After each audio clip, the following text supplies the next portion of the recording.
तो दोस्तों आज मैं एक्सप्लेन करने वाला हूँ एक काफी बढ़िया और काले जादू के ऊपर बेस्ड भयानक हॉरर मूवी कुल्तुज़ इब्लिस को। ये मूवी अभी हाल ही में ही रिलीज करी गई थी जो कि काफी ज्यादा खतरनाक डीमन और रिचुअल के ऊपर बेस्ड है। उम्मीद करता हूँ कि आपको पसंद आएगी और मैं खाली बोलने के लिए नहीं कह रहा हूँ, मूवी काफी इंटरेस्टिंग है, काफी बढ़िया है। एंड तक देखना, असली पत्ते काफी भयानक हैं। और मैंने हाल ही में ही द मून नाम की एक लेटेस्ट हॉरर साइकोलॉजिकल मूवी को एक्सप्लेन किया है। अगर आपने नहीं देखा है जाकर देख लेना, उसका लिंक आपको नीचे पिन्ड कमेंट में मिल जाएगा। तो चलिए अब बिना किसी देरी के चलते हैं सीधा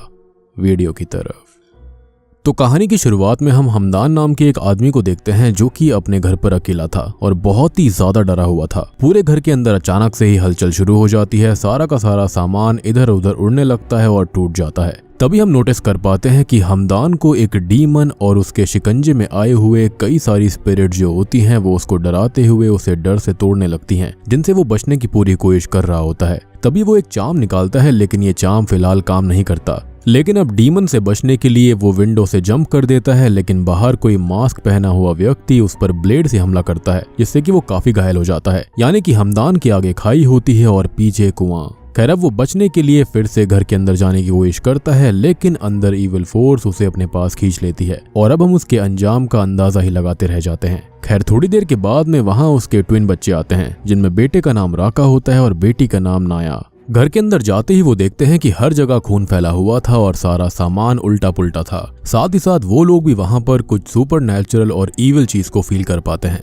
वो दोनों ही अपने पिता को देखते हैं जिनकी मृत्यु हो चुकी थी और उसकी हालत बहुत ही ज्यादा खराब थी। उसका चेहरा झुलस गया था और उसकी आंतें बाहर आ गई थी और मरते टाइम भी उसके पास वही चाम था और हमने देखा भी था कि वो चाम उसे बचा नहीं पाया था। खैर अब उसके फ्यूनरल की तैयारी होती है और उसकी हालत देखकर, उसके हाथ के चाम को देखकर सब लोग बात करने लगते हैं कि ये काले जादू या फिर किसी भयानक रिचुअल का ही नतीजा रहा होगा, लेकिन सच अभी किसी को भी नहीं पता था। खैर अब हमदान के आखिरी राइट्स पूरे हो गए थे, लेकिन आज बारिश बहुत ही ज्यादा तेज हो रही होती है, तो यहाँ पर हमदान का बैरियल नहीं किया जाता, जिससे कि बॉडी को आज घर पर ही रखना पड़ता है। अब सभी लोग अपने अपने घर चले जाते हैं और यहाँ पर हमदान की बॉडी के पास राका और नाया रुके हुए थे, जो कि अपने पिता की ऐसी हालत देखकर बहुत ही ज्यादा दुखी थे। जहाँ पर राका ये बोलता है कि सभी लोग काले जादू के बारे में बोल रहे थे, लेकिन नाया को इन सब बातों पर बिल्कुल भी यकीन नहीं था और वो अपने पिता को ऐसी चीजों से जोड़ना भी नहीं चाहती थी। लेकिन राका सच को ढूंढने के लिए अपना मन पक्का कर लेता है। तभी राका अपने पिता के रूम को चेक करता है और नाया अपने पिता की बॉडी के पास थी, लेकिन होता यह है कि उन दोनों को ही गोस्ट हॉन्ट करते हैं। और इसी बीच राका को वो पेपर मिलता है जिस पर मरने से पहले हमदान ने एक चीज लिखी थी कि फाइंड मैंग, यानी कि मांग को ढूंढो, और एक दूसरा चाम भी उसको मिलता है। साथ ही साथ हमदान की एक फैमिली फोटो भी मिलती है जिस पर रांगू गांव का नाम भी लिखा हुआ था, जो कि हमदान का होम टाउन है। अब यहाँ पर नाया को वही डीमन हॉन्ट करता है और अब वो हमदान की बॉडी के पास आता है और अब तक राका भी वहां पर आ चुका था और वो ये देखते हैं कि कुछ ही पलों में हमदान की बॉडी गायब हो चुकी है, जिससे कि वो दोनों बहुत ही ज्यादा परेशान हो जाते हैं। ऐसा लग रहा था जैसे कि हमदान हवा में गायब हो गया। अब राका बोलता है कि उसको एक नया चाम मिला है, लेकिन इसका क्या इस्तेमाल है उसे नहीं पता। साथ ही साथ उसे एक फैमिली फोटो मिली है जिसके अंदर 4 लोग हैं जिनके नाम लिखे हुए थे, जिनमें है हमदान यानी कि उनके पिता, फिर है रजीमा, वुलान और बूदी, और इसी पेपर के ऊपर की मांग लिखा हुआ है कि उसको ढूंढो। वो आगे ये बताता है कि उनके पिता की मृत्यु का कोई भी सीधा सेंस नहीं बनता, चीजें उनकी समझ से बाहर हैं। जो वो देख रहे हैं वो ना ही समझी जा सकती है ना ही समझाई जा सकती है, और जो इतने सारे सवाल खड़े हुए हैं उन सब के जवाब उनको रांगू गांव के अंदर ही मिलने वाले थे। वो आगे ये बताता है कि उनके पिता ने आज तक अपने परिवार को, पास्ट को, इवन उन दोनों की मदर तक को राज रखा है, कभी उन्हें कुछ भी नहीं बताया। और अगर उन्हें उनकी पिता के मृत्यु के बारे में और ये सारी चीजों के बारे में जानना है तो उन्हें उनके गांव ही जाना पड़ेगा। और सबसे बड़ी बात कि उनके पिता की बॉडी भी गायब हो गई थी जिसको वो डीमन लेकर जा चुका है। और यहाँ पर सारे लोग बातें बनाएंगे कि आखिर बॉडी कहाँ चली गई। तो अगर वो गांव के अंदर जाते हैं तो वो ये कह सकते हैं कि उन्हें उनके ही होम टाउन में बैरी कर दिया गया। खैर अब ये दोनों ही रांगू गांव के लिए निकल जाते हैं और हम नाया के बर्थडे का फ्लैशबैक देखते हैं जिसके अंदर ये तीनों ही सेलिब्रेशन कर रहे थे। और तभी हमदान बहुत परेशान सा रह रहा था, थोड़ा डर भी रहा था और चिंता भी कर रहा था, और वो बार बार उस चाम को और बाहर देखकर परेशान होते जा रहा था। खैर अब वो लोग रांगू गांव के रोड तक तो पहुंच गए थे, लेकिन गांव जो है वो मेन रोड से काफी अंदर था। और यहाँ पर आते ही नाया का मूड खराब हो जाता है क्योंकि वो यहाँ पर पहला कदम रखते ही मरा हुआ जानवर देख लेती है। अब वो लोग एक लड़के से हेल्प मांगने की कोशिश करते हैं, लेकिन वो लड़का उनको देखकर ही उल्टे पांव भाग जाता है और वो खुद से ही आगे निकल जाते हैं। तो उन्हें आयु नाम की एक लड़की मिलती है जो उन्हें रजीमा के घर तक छोड़ने लगती है। अब आधे रास्ते में एक आंख वाली आधी जली हुई मेंटली अनस्टेबल लेडी नाया के ऊपर थूक मलकर कुछ चैंटिंग करने लगती है, जिससे कि नाया बहुत ही ज्यादा परेशान हो जाती है और राका से वापस घर चलने के लिए बोलती है, क्योंकि यहाँ पर चीजें आते ही ठीक नहीं हो रही थी और अपने पिता की मौत से जुड़े हुए सारे सवाल, सारी सच्चाई उनको यहीं पर मिलने वाली थी, तो वापस जाने का कोई मतलब भी नहीं बनता था। खैर, अब वो लोग रजीमा के घर जाते हैं और वहां पर उन्हें वो पिक दिखाकर कहते हैं कि वो उनकी कौन लगती है, तो वो सीधा कहती है कि हमदान उसका बेटा था और उसने एक अलग ही रास्ता चूज कर लिया था। तो चीजें अब काफी बदल चुकी हैं और वो लोग भी उसे ग्रैंडमा ना बुलाएं, मतलब कि रिश्ता पूरा खत्म हो चुका है, जो कि उनके डैड ने ही किया था। अब वो अपनी ग्रैंडमा से हमदान की मौत के बारे में बात करते हैं और उसकी बॉडी के गायब होने के बारे में बताते हैं। उससे कहते हैं कि वो अतीत के बारे में जानना चाहते हैं, डैड यहाँ पर छुपा क्या रहे थे, वो सब कुछ जानना चाहते हैं, क्योंकि उनके पास बहुत से अनसुलझे सवाल हैं। साथ ही साथ बहुत सारी चीजें गलत हो रही हैं, जिस पर वो सीधा ये कहती हैं कि वो ना ही जानने तो उनके लिए ज्यादा बेटर होगा, लेकिन वो सच जानने आए थे, जिस पर वो अड़े रहते हैं। तो उनकी ग्रैंडमा ये कहती है कि 1-2 दिन में यहाँ पर फेस्टिवल होने वाला है, जिसके अंदर पूरी एक्सटेंडेड फैमिली शामिल होगी, तो वो उसे अटेंड कर सकते हैं और चाहे तो वो 2 दिन यहीं पर रुक जाएं, जिस पर वो दोनों ही मान जाते हैं। तो उनकी ग्रैंडमा नाया को वुलान का और राका को हमदान का पुराना रूम रहने के लिए दे देती है। अब थोड़ी देर के बाद में राका नाया से बात करने के लिए आता है और उसे वो चार्म और वो पेपर रखने के लिए दे देता है और कहता है कि वो कल मांग के बारे में पता करेंगे। अब नाया कहती है कि उन्हें यहाँ पर नहीं आना चाहिए था और डैड के पास कोई अच्छी वजह ही होगी जो कि वो यहाँ पर रहना नहीं चाहते थे और उन्हें कभी भी यहाँ पर लेकर नहीं आए। हालांकि यहाँ पर नाया ये बात मानना नहीं चाहती थी कि उसके डैड अच्छे पिता नहीं थे, लेकिन अब उसके माइंड में भी ये सारे सवाल आने लगते हैं, जिस पर राका उसे लाइट अप करके रेस्ट करने के लिए चला जाता है। अब वो रेस्ट करने लगती है तो उसे सपना आता है कि वो लाश की जगह पर है और वो डीमन उसके ऊपर चढ़ती आ रही है, जिससे कि वो बहुत ही ज्यादा डर कर जाग जाती है और हमदान का वो चाम पहन लेती है। लेकिन कुछ ही पलों में वो एक और सपना देखती है, जिसके अंदर वो एक गुफा के पास थी, जहाँ से हमदान की ही आवाज आ रही थी। वो अंदर जाती है तो वहां पर वो फिसल कर गिर जाती है और अब उसको अचानक से ढेर सारी इंसानी बोन्स और स्कल्स पड़ी हुई मिलती हैं, जिससे कि वो बहुत ज्यादा परेशान हो जाती है। खैर, तभी राका उसे जगाता है, जो कि असल में गार्डन में सोई हुई थी और वो ये कहती है कि वो तो गुफा में थी,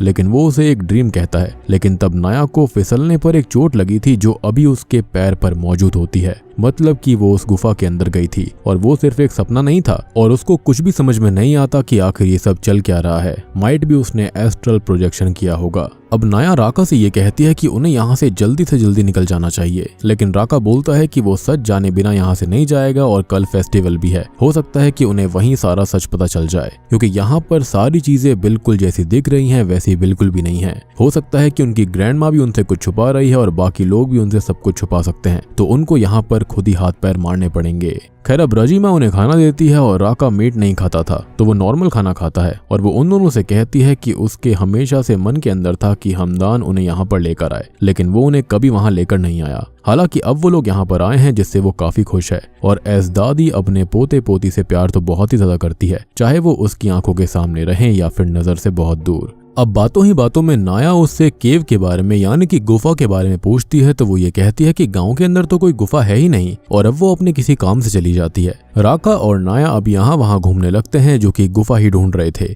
लेकिन उनको कोई भी गुफा नहीं मिलती, एज वहां पर कोई गुफा थी ही नहीं। लेकिन तभी उनको वो लड़का मिलता है जो कि शुरुआत में उनको देखकर लौट गया था, जिससे कि वो केव के बारे में पूछते हैं, तो वो ये कहता है कि यहाँ पर बाथी नाम की एक केव है और इतना कहकर वो वहां से चला जाता है और वो लोग केव को ढूंढने लगते हैं, जो कि उन्हें नहीं मिलती और राका कहता है कि वो आयु की हेल्प लेंगे, लेकिन नाया को अभी केव देखनी ही थी, जिससे कि उनकी बहस हो जाती है और अब सडनली ही राका यहाँ से गायब हो जाता है और खुद को बाथी केव में ही पाता है। यहाँ पर उसे एक बेबी का कटा हुआ सर मिलता है और अब कुछ चैंटिंग शुरू हो जाती है, जिसके साथ धीरे धीरे उसका डर बढ़ने लगता है, जिसकी हड्डी टूट जाती है जब वो डीमन उस पर हमला करती है। अब दूसरी ओर नाया अपने भाई को ढूंढ रही होती है, जहाँ पर वो घूमते हुए आयु के घर पर आ जाती है, जहाँ पर वो छुपकर नोटिस करती है तो आयु मीट काट रही थी, जिसको देखकर वो बहुत डर जाती है। लेकिन किसी मासूम लड़की को मीट काटते हुए देखकर वो डर क्यों गई, तो वो डर इसलिए गई थी क्योंकि आयु एक सर कटी बॉडी का मीट काट रही थी, यानी कि इंसानी मांस। अब डर से भागकर जंगल में वो आ जाती है, जहाँ पर उसे फिर से वही पागल लेडी मिलती है, जिससे बचकर वो आगे जाती है, जहाँ पर सडनली बहुत सारे कोकोनट्स नीचे गिरने लगते हैं, जिनसे वो बचने की कोशिश तो करने लगती है, लेकिन तभी वो एक ट्रैप पिट में गिर जाती है, जहाँ पर एक कोकोनट भी गिरता है, जिसको वो देखती है तो वो असल में हमदान का सर था, जिसको देखकर वो बहुत ही ज्यादा डर से कांप जाती है। लेकिन अब वही लड़का वहां पर आता है जो कि शुरुआत में उनको देखकर भाग गया था। वो आकर उसे बाहर निकालने में उसकी हेल्प करता है।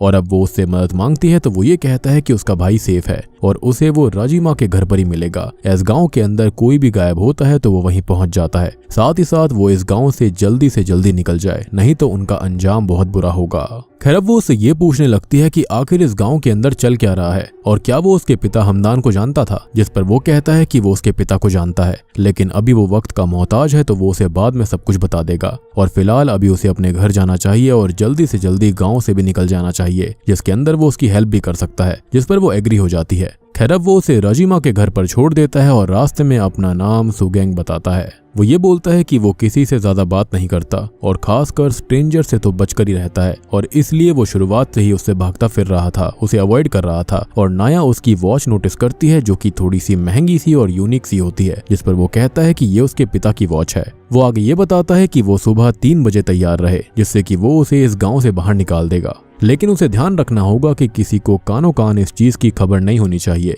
खैर अब वो घर पर आती है तो राका वहीं पर था जो कि खाना खा रहा था, लेकिन टू हर शॉक वो मीट खा रहा होता है जो कि कभी मीट खाता भी नहीं था। अब वो भी खाना खाने लगती है और इसी बीच आयु घर पर मीट देने आई थी जो कि हमेशा ही मीट वहां देकर जाया करती, जिसको देखकर नया की हालत खराब हो जाती है क्योंकि अब वो जानती थी कि ये मीट असल में इंसानी मांस है। अब होता यह है कि उससे खाना नहीं खाया जाता और वो अपने रूम में आकर खाना उगल देती है और यहाँ से जाने की तैयारी शुरू करते हुए अपना सामान पैक करने लगती है। वो राका को उठाने जाती है जो कि गहरी नींद में सो रहा था, जिसको वो जगाती है लेकिन वो जागता ही नहीं है और अब उसे कुछ चैंटिंग सुनाई देती है तो वो छुप कर देखती है कि राजिमा एक डॉल और खून से कोई रिचुअल कर रही थी और अब वो राका के रूम में आकर वो भयानक रिचुअल कंटिन्यू करती है और शॉकिंगली उसके ही साथ मीन्स अपने ही ग्रैंडसन के साथ इंटीमेट होने लगती है, जिसको देखकर नाया के पैरों तले जमीन खिसक जाती है। यानी कि ये बहुत ही भयानक चीज यहाँ पर हो रही थी। अब इसी बीच सुगेंग उसे लेने आता है लेकिन वो अभी आई ही नहीं थी और हम आयु को देखते हैं जो कि बहुत सारे बच्चों की नैपीज जला रही थी। मतलब कि यहाँ पर बहुत सारे न्यूबॉर्न्स मारे गए हैं या फिर मारे जाते हैं,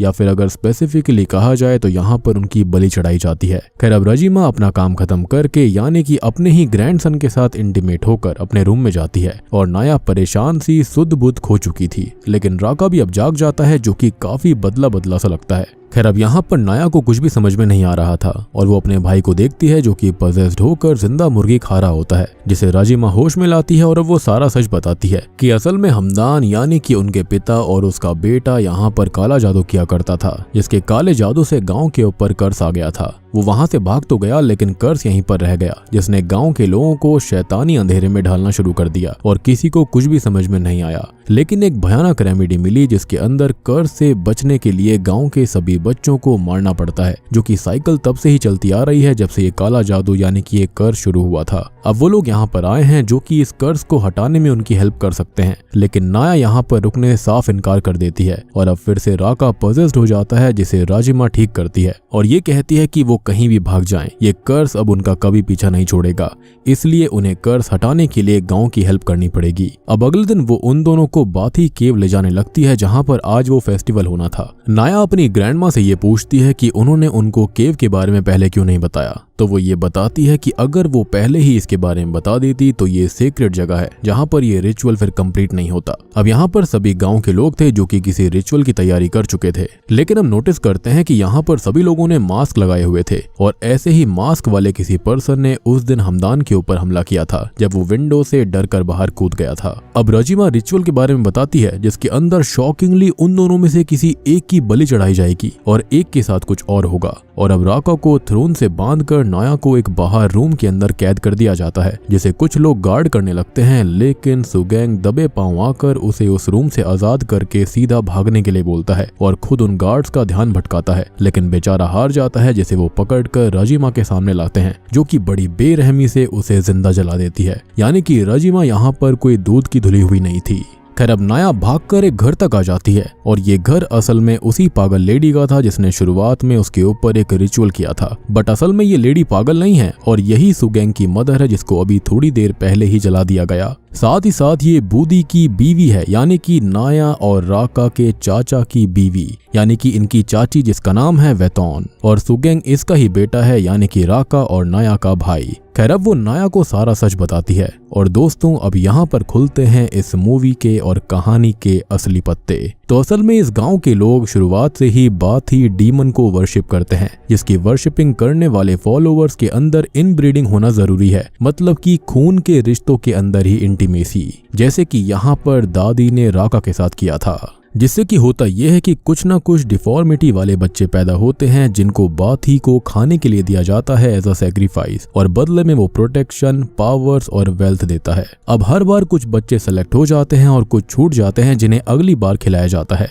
या फिर वो बड़े होकर रिचुअल को फॉलो करते हैं। अब इनब्रीडिंग से जो परफेक्ट बच्चा होता है, यानी कि जिसके अंदर कोई भी कमी नहीं होती, उसे लीडर बना दिया जाता है जो कि रिचुअल्स को जारी रखता है। और मेरे ख्याल से यहाँ पर जो रजीमा है वो भी एक परफेक्ट बच्ची रही होगी, जिसके चलते यहाँ पर वो इन सब रिचुअल्स को फॉलो कर रही है। और इनका जो पूरा का पूरा कल्ट है वो पक्का बाथी डीमन के ही पोजीशन के अंदर रहता होगा, अदरवाइज ऐसे भयानक चीजें करना तो कुछ भी सेंस नहीं बनाता। और यहाँ पर डिफॉर्मिटी का मतलब ये नहीं है कि इंसान का बच्चा बिल्कुल ही अलग होगा, लाइक उसके हाथ पैर आंख मुंह बिल्कुल ही अलग हो या फिर ना हो, ऐसा नहीं है। बल्कि एक आधी उंगली भी अगर एक्स्ट्रा हुई या फिर कोई आंख अजीब सी हुई तो वो इम्परफेक्ट माना जाएगा, डिफॉर्म माना जाएगा। अब यहाँ पर हमदान की इनब्रीडिंग ही उसकी बहन वुलान के साथ में हुई थी। जी हाँ, यानी कि जिनके बिस्तर पर इन दोनों को ही सुलाने के लिए भेजा गया था। तो वहाँ पर उनके ट्विंस पैदा हुए थे और वो दोनों ही अपने बच्चों को इस गंदगी से बचाना चाहते थे, क्योंकि उनको पता था कि अगर वो यहाँ पर पाले पोसे जाएंगे तो उनका भी यही हाशर होगा। अब वुलान अपनी मौत के काफी करीब थी, जो कि आखिरी बार यही बात कहती है कि उसके बच्चों को अच्छा फ्यूचर मिलना चाहिए। तो हमदान वहां से बच्चों को लेकर भागता है और वो सीधा जाकर वेतौन से हेल्प लेता है, क्योंकि वो मैजिक जानती थी और उसी मैजिक की वजह से उसकी जान बच गई।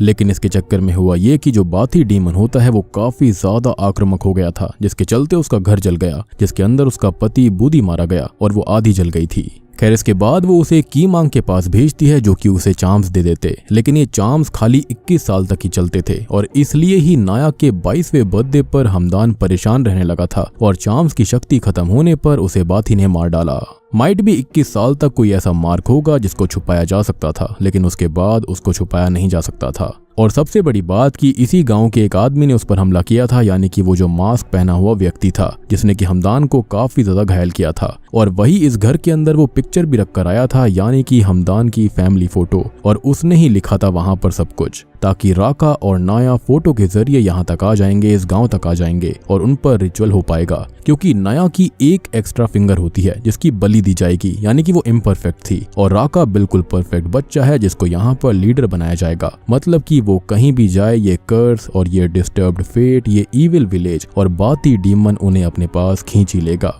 अब नाया उसे वो दूसरा चार्म दिखाती है जो कि उनको मिला था, जिसको देखकर यहाँ पर वेतौन ये बताती है कि ये बाथी को भगाने का चार्म है, जिसको डिफॉर्म बच्चा ही इस्तेमाल कर सकता है, मतलब कि नाया ही उसे इस्तेमाल कर सकती है। खैर अब ये दोनों ही यहाँ से जाने लगती हैं, क्योंकि वेतौन यहाँ पर नाया को बचाना चाहती थी, इस सैक्रिफाइस को रोकना चाहती थी, लेकिन गांव वाले ऑब्वियसली उनको पकड़ लेते हैं और यहाँ पर ईविल तो ईविल है, तो वो उससे कैसे ही जीत सकती थी, तो वो बेचारी अपने ही बेटे की तरह मारी जाती है। वहीं पर पजेस्ड हुआ राका नाया को पकड़कर घसीटते हुए गुफा के अंदर लेकर जाता है। ऑब्वियस ही बात है, अब वो फिर से वैसल बन गया था। अब यहाँ पर रजीमा उसकी बलि देने ही वाली होती है, क्योंकि वो राका की ट्विन है और अगर वो नहीं मारी गई तो राका में बाथी नहीं जा पाएगा। लेकिन अब नाया एक आखिरी कोशिश करते हुए वो चार्म उसके माथे पर लगा देती है, जिससे इविल स्पेल टूट जाता है या फिर ट्विस्ट हो जाता है और वो सभी गांव वाले एक दूसरे को मारकर खत्म हो जाते हैं और नाया रजीमा को खत्म करके राका को यहाँ से बाहर ले जाती है। अब बाथी उनका पीछा करता है, लेकिन उन्हें पकड़ पाता है या फिर नहीं ये अभी हमको पता नहीं चलता, क्योंकि ये सीन यहीं पर शिफ्ट हो जाता है।